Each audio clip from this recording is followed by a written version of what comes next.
সাহাবী আমর ইবনে আস রাদিয়াল্লাহু আনহুমা, যিনি এমন একজন সাহাবী ছিলেন যার নেতৃত্বে আল্লাহ তাআলা মুসলিমদেরকে ফিলিস্তিন এবং মিশর বিজয় দান করেছিলেন। তো এই সাহাবী আমর ইবনে আস রাদিয়াল্লাহু আনহুমা যখন মারা যাচ্ছেন, তখন মৃত্যুর পূর্বে বলেছিলেন যে, হে আল্লাহ, আপনি আমাদেরকে আদেশ করেছিলেন কিন্তু আমরা মানতে পারিনি, আপনি আমাদেরকে নিষেধ করেছেন, আমরা বিরত হয়নি, সুতরাং আপনি আমাদেরকে ক্ষমা করুন ইয়া আরহামার রাহিমিন। এবং এই সাহাবী যখন আল্লাহ রসুলের কাছে সে ইসলাম গ্রহণ করেছিলেন, তখন আল্লাহ রসুলের কাছে সে বলেছিলেন, ইয়া রসুলাল্লাহ, যে আমার কি পূর্বের জীবনের গুনাহ মাফ করে দেওয়া হবে? তখন আল্লাহ রসুল সাল্লাল্লাহু আলাইহি ওয়াসাল্লাম জানিয়েছিলেন যে হ্যাঁ, আমার ইসলাম মানুষের সমস্ত পিছনের সমস্ত গুনাহকে মাফ করে দেয়।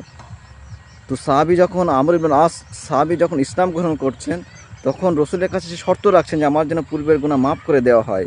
আর আজ আমরা মুসলিম যারা, আমরা মুসলিম হওয়ার পরেও কত শত গুনাহ করে চলেছি। আল্লাহ আমাদের গুনাহ থেকে হেফাজত করুন।